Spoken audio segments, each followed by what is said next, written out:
do seu lado. Quantos casais se perdem no vazio por estarem separados e deixam-se levar nos desatinos e sentem falta do amor. Amam pra si e veem que só sofrendo não sabem como suportar a dor. Bom é você abraçar seus familiares no aconchego, amigo. Bom é você chegar no lar contente, de um sorriso fazer um abrigo. Ame sua família, mesmo que nela exista alguém que lhe magoou. Aproveite o momento de esclarecimento, o futuro se colhe o que semeou. É hora de apertar os laços da família com amor, ligando todos felizes na mesma união, no pulsar de um só coração. É hora de apertar os laços da família com amor, ligando todos felizes na mesma união, no pulsar de um só coração.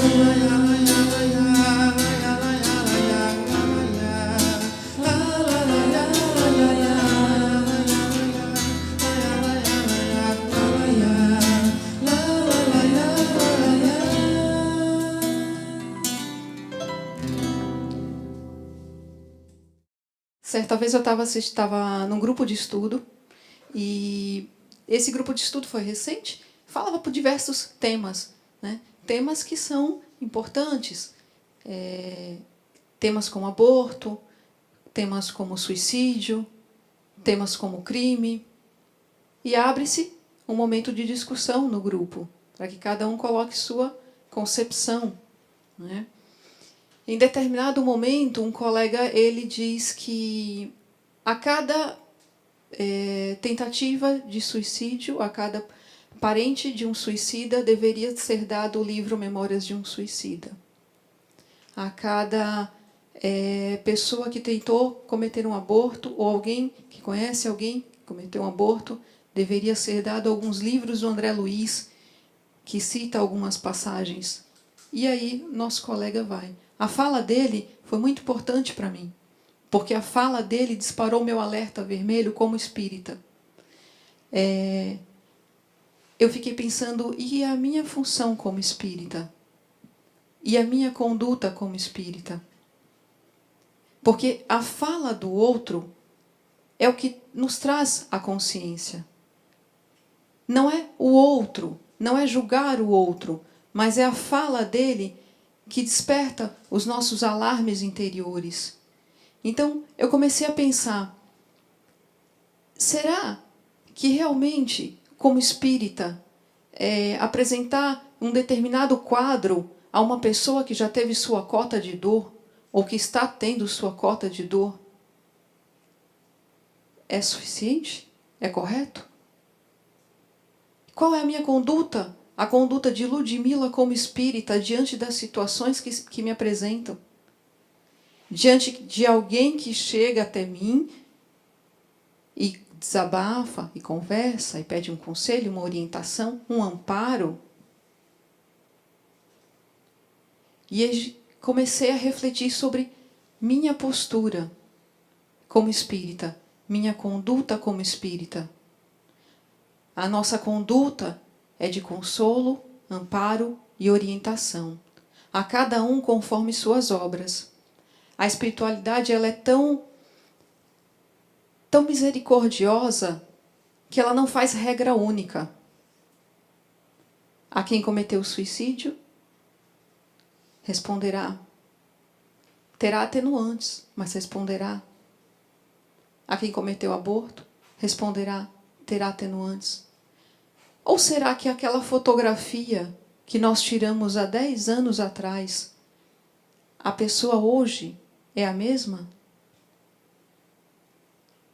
Será que todos nós que cometemos equívocos, alguns mais graves, outros, na nossa concepção, mais leves, na nossa concepção, para nossa conveniência, não tem atenuantes? Seremos todos julgados da mesma forma? Isso é pensar materialmente. É pensar como encarnado. Mas para a espiritualidade não é assim. Ela tem a misericórdia divina, que todos nós temos a centelha divina, mas a gente precisa aprender a exercer mais essa misericórdia, a olhar mais no olho do outro e compreender a dor do outro, sem julgamento, sem execução, mas compreender mais a dor do outro. A face do Cristo não está no outro? Então, nas obras de André Luiz, os irmãos espirituais, quando ele começa os estudos, sempre falam para André: qual o fim útil, André? André desencarnou, é médico, curioso, claro, próprio da sua função. E nesse primeiro momento dele, tudo é novidade. Ele tem aquela curiosidade material. Mas o que os irmãos sempre perguntam, tentando chamar André de volta? Tem fim útil? E essa deve ser a nossa pergunta diária. Tem fim útil? Minha curiosidade tem fim útil? Meu conselho tem fim útil? Não é? A cada um de acordo com suas obras. É preciso muito cuidado no falar. Há muita responsabilidade na palavra. Não é à toa que existe ali o silêncio é uma prece. Porque às vezes, no silêncio, nós podemos compreender o outro muito mais do que com um sermão. E nós, quando começamos a estudar a doutrina, a gente tem isso, né? A gente não consegue segurar. Olha, isso que você está passando, eu li no livro, isso está no Evangelho, isso está na pergunta tal, do Livro dos Médiuns. A gente tem essa tendência. Mas, com o decorrer do tempo, a gente tem que começar a aprender a controlar. Não se ampara o outro apenas com palavras. Não se consola o outro apenas com palavras. O silêncio diz muito mais. O silêncio, ele diz: sim, meu irmão, eu estou aqui. E conte comigo. Estamos todos no mesmo barco. Mas segure na minha mão. Estamos juntos. Estamos na melhor encarnação até o momento. Confie em mim. O silêncio, ele pode dizer tudo isso. Essa é a nossa postura na conduta espírita. Deve ser a nossa postura e o nosso reflexo. A nossa reflexão. Eu confesso, eu tenho tentado sempre deixar aqui na minha cabeça. Tem fim útil, Ludmila? Não, não tem. Então, deixa passar. Essa chateação tem fim útil? Não, deixa passar. A resposta a uma agressão tem fim útil? Deixa passar. Não tem fim útil? Deixa passar. Essa tem que ser o nosso mantra do dia a dia. Porque a gente não perde, não se desgasta, não perde energia, não passa uma energia equivocada para o outro. Na doutrina, existem 3 pilares para mim. Eu entendo como o consolar, o amparar e o orientar. O consolar, a casa ela oferece o atendimento fraterno. Então, todos nós que aqui chegamos, a maioria chega pela dor, e a dor ela pode ser expressa de diversas formas. A dor ela pode ser física, ela pode ser uma perda financeira, e ela pode ser a dor da alma, a dor do espírito. Quantas pessoas que possuem tudo, nós não ouvimos falar, mas eu me sinto só. Não é? A solidão parece que se tornou o mal do século. Estamos rodeados de pessoas, estamos rodeados de instrumentos tecnológicos, porém nos sentimos sós. E nós procuramos a casa espírita muitas vezes também porque nos sentimos sós. E aí, a casa nos oferece no consolar o atendimento fraterno. E esse atendimento, ele acontece de diversas formas. Não só o atendimento com o médium, mas o atendimento com o psicólogo, o atendimento aqui embaixo com as vovós que são recebidas, o atendimento quando a gente cruza aquela porta que um Léo nos entrega, a numeração para o passe, isso é um atendimento. É um atendimento fraterno, porque ele entrega com tanto amor. A água que é colocada aqui, isso é um atendimento. Os copinhos eles são dispostos com tanto carinho, com tanto amor. O consolo já começa daí na casa. O amparar. Como a casa ela ampara? Preces, passes, água fluidificada. Tem tantas formas que a casa ampara, não é? Mas a gente às vezes fica esperando o amparar através do fenômeno mediúnico. Mas não é dessa forma. O amparar, ele está naquele momento que nós estamos aqui, na harmonia de quando o André está cantando, quando nós entramos na sala do passe, quando o passista diz, pense em Jesus, ali nós estamos sendo amparados, ao adentrar aquela porta estamos sendo amparados, ao sair daqui estamos sendo amparados. A casa espírita nos ampara assim. Essa é a conduta. E aí no livro Estude e Viva, psicografado por Francisco Cândido Xavier e Valdo Vieira, o item 67 fala sobre o amparo espiritual. E eu achei muito interessante, porque ele cita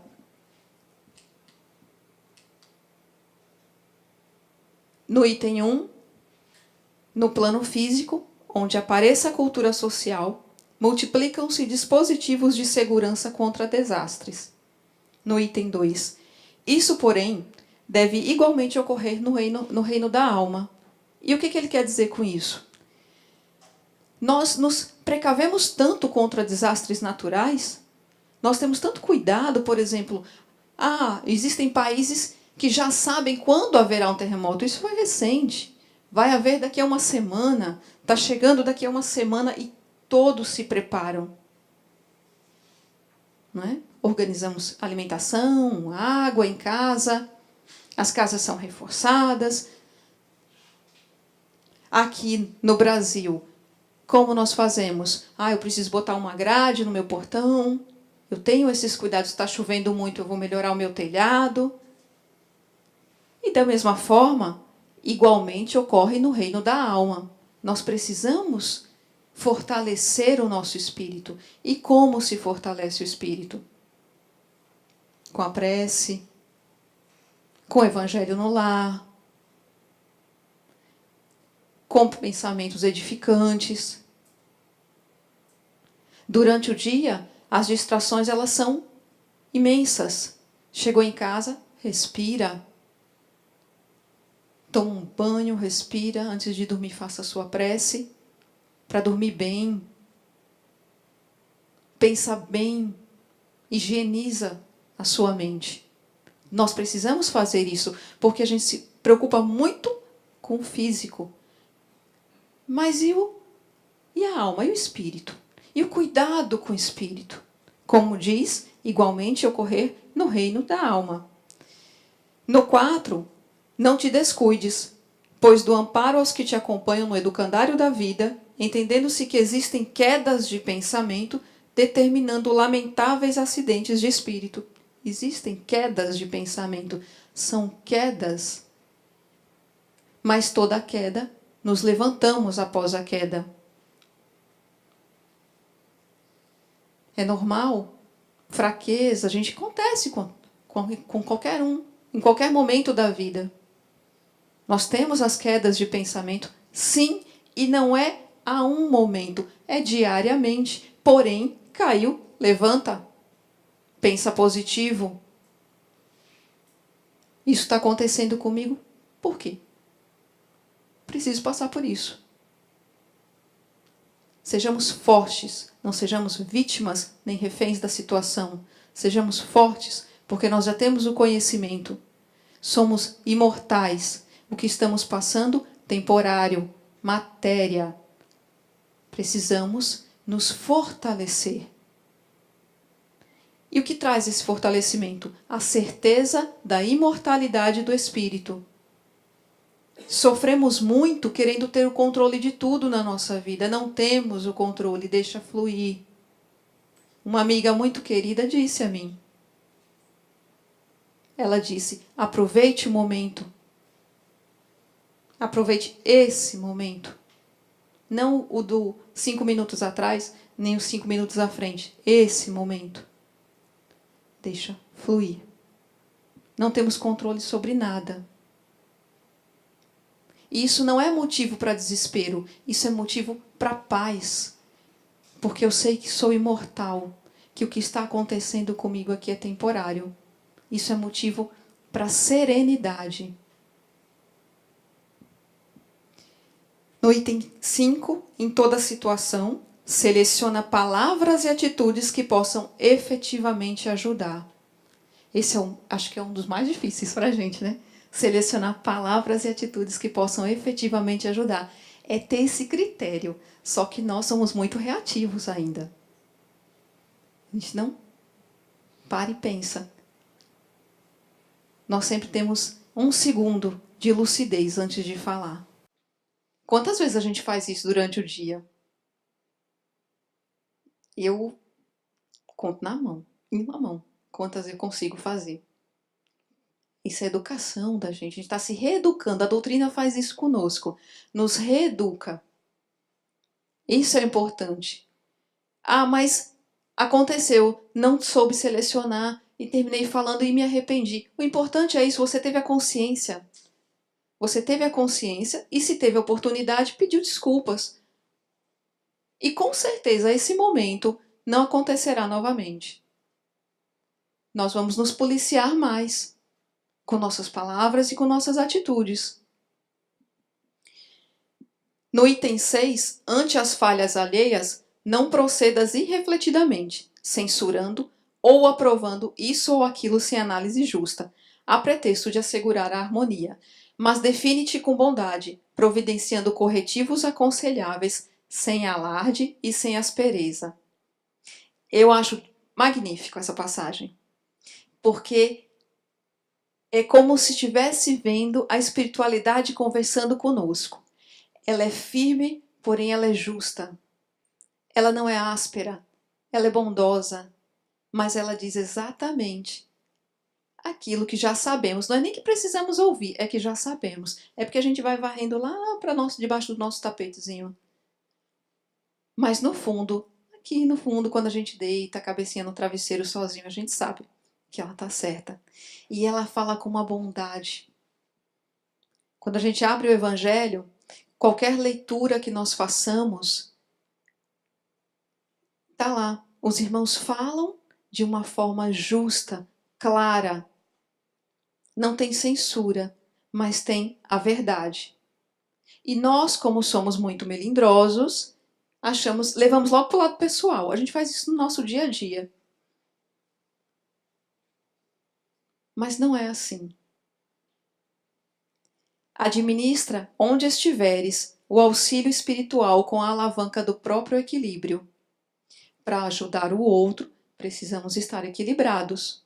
É a velha história da máscara de oxigênio, né? No avião. Ao cair, coloque primeiro em você, depois no outro. É isso. Harmonizados, equilibrados, porque o enfermo não pode ajudar outro. A gente tem que ter a consciência disso. Se eu estou desequilibrado, então eu vou me harmonizar para poder ajudar. Isso é caridade. Faz parte do amparo. Vigilância sem violência. Calma sem preguiça. Consolo sem mentira. Verdade sem drama. Verdade sem drama é um dos itens que é muito falado em algumas obras. Sem afetação. Em algumas obras espirituais existe o termo sem afetação, porque nós usamos muito de afetação no nosso dia a dia. A afetação no sentido de nos colocarmos como vítimas e como reféns da situação. Mas cada situação nos dá a oportunidade de escolhas. A escolha é nossa. O livre-arbítrio é nosso. Então não tenho como culpar o outro. Eu não posso me colocar como vítima, nem como refém de uma situação. A escolha é minha. Nós sabemos sempre o caminho que devemos seguir. Mas a gente sempre espera que o outro nos diga. Será que isso também não é querer tirar um pouquinho da nossa responsabilidade na escolha? Porque se der errado, não fui eu que escolhi. Então a gente tem que pensar sobre a nossa responsabilidade. E a orientação. A orientação na casa espírita, ela vem através dos grupos de estudo, né? Do grupo que tem um grupo de estudo do Evangelho, como aplicar o Evangelho no lar, as leituras edificantes, as palestras. Então, a casa também nos orienta nesse sentido. Porque aí eu vou ter um norte. Eu já sei que determinada leitura eu vou seguir. O Evangelho, os livros que são pertinentes à doutrina, aqueles que realmente vão nos edificar, aqueles que realmente vão ampliar a nossa visão como cristãos. Agora são nortes. A casa, ela passa por todos esses itens. Ela está sempre ali ao nosso lado. Porém, cabe a nós escolher se vamos continuar o caminho da reforma íntima ou não. Porque ela já nos consolou no primeiro momento, nos amparou e nos orientou. Agora é com você. Chegamos aqui como crianças. Não sabemos andar direito. Então ela vai nos conduzindo. Ficamos firmes, estamos com as perninhas mais firmes, mais fortes por dentro. Os sentimentos já estão mais equilibrados. Agora é com você. Cabe a você. Sua reforma íntima, vai fazê-la? É uma escolha nossa. Não é a casa que vai dizer que façamos ou não. Não são os trabalhadores da casa que vão dizer façam ou não. A escolha é nossa. E aí o que acontece? O que nós fazemos? Chega um determinado momento, quando todo esse ciclo ele é fechado, que aí não, mas aquela casa não está, ainda não me deu a resposta que eu quero, eu vou para outra. Não, mas nessa outra eu também ainda não tive a resposta que eu quero, eu vou para outra. Mas será que a questão é a casa? Ou será que não somos nós que ainda temos aquele vazio? Que estamos resistentes à nossa reforma íntima? Porque dá trabalho, porque dói, incomoda, mas é necessária. E a escolha, ela é individual. Não vai ser um irmão espiritual, não vai ser um irmão trabalhador, não vai ser um médium da casa que vai poder fazer essa escolha por cada um de nós. Somos nós. André Luiz, no livro Os Mensageiros, nos diz que Quando no lar são levantadas paredes espirituais com substâncias sublimes do amor, dedicação e ligação com Jesus, isolando o lar da atmosfera miasmática da crosta, somente entram, nesse ambiente, espíritos autorizados. Mesmo assim, aqueles que o guardam terão que abrir a porta. Por isto, quando abrimos nossa casa e nosso coração para o Evangelho, estamos acendendo a luz no lar. A importância do Evangelho no lar. Protegemos a nossa casa, nos protegemos, fazemos a nossa higiene espiritual. Então, eu marquei um dia do meu Evangelho no lar. Meu Evangelho no lar é todo domingo, mas nada impede que eu leia o Evangelho à noite, quando eu chego em casa do trabalho, ou então, se eu achar melhor, quando eu for sair. É uma espécie de proteção que eu crio. É uma higiene que eu vou criando. Não é? São essas estruturas de proteção. A prece não precisa ser meia hora de prece, não. Não, eu vou sair para trabalhar, eu vou sair para estudar, fazer minha prece.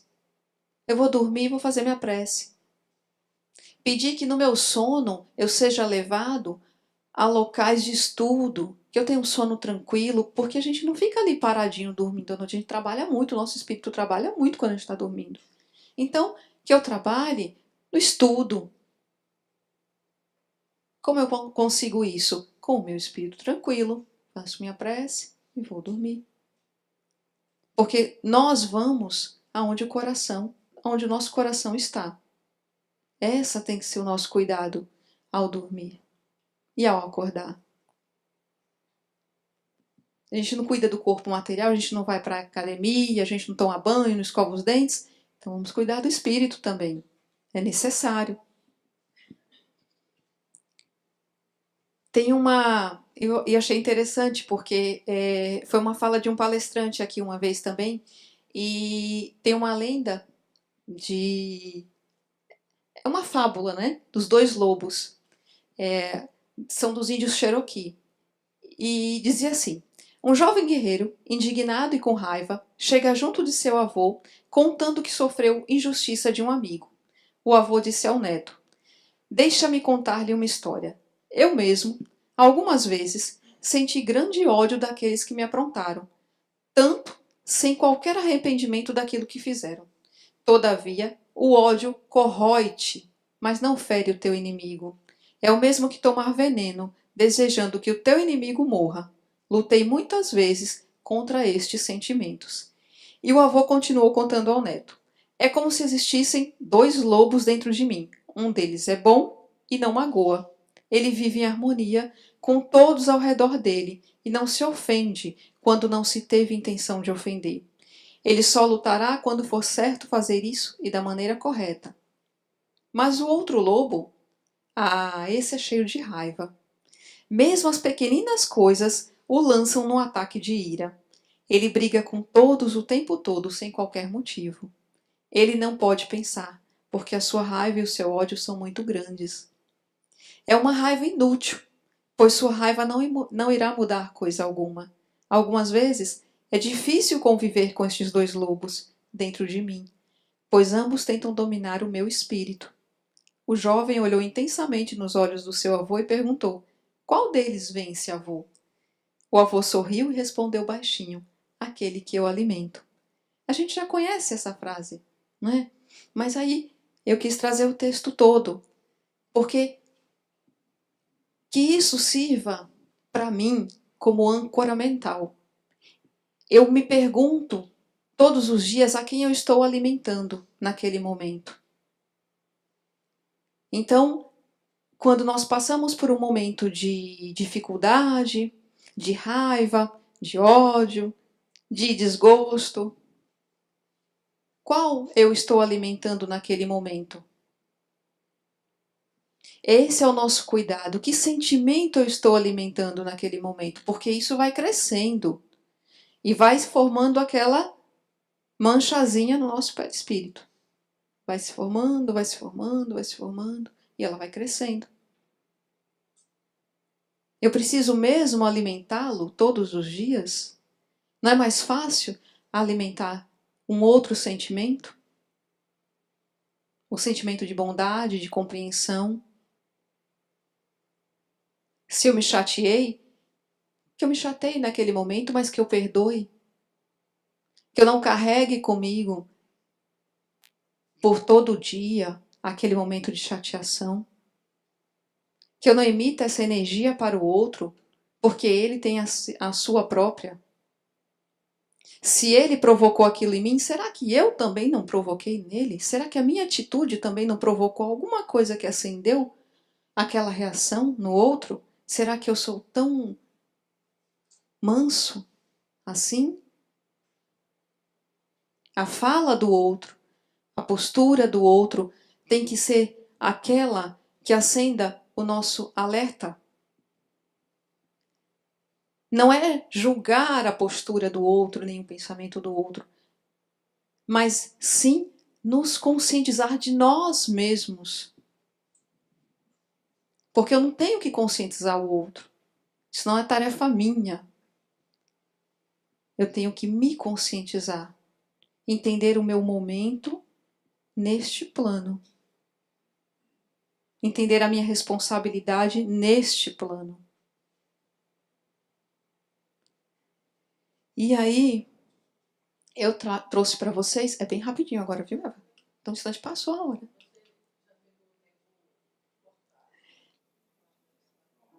Agora.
É isso, meus amigos. Eu faço essa mesma pergunta a mim. O que eu vou levar?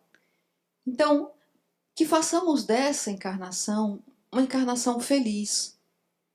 Porque dificuldades todos temos e todos teremos. Mas nós temos mais momentos de felicidade. Nós temos mais momentos de sorrisos. Nós temos mais momentos de amor. E essa felicidade está em tudo. Um dia de sol, quando a gente pega um filho na escola, quando a gente vem ao centro. Nós temos mais momentos de felicidade. Vamos tirar o peso dessa mala. Vamos ser mais leves. Essa é a nossa conduta espírita. Vamos ser mais compreensivos com o outro. Vamos amparar, vamos consolar, vamos orientar, mas vamos deixar que o outro siga o seu caminho também.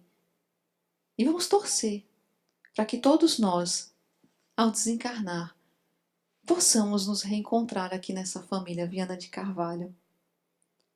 Muito obrigada, fiquem com Deus, uma ótima noite.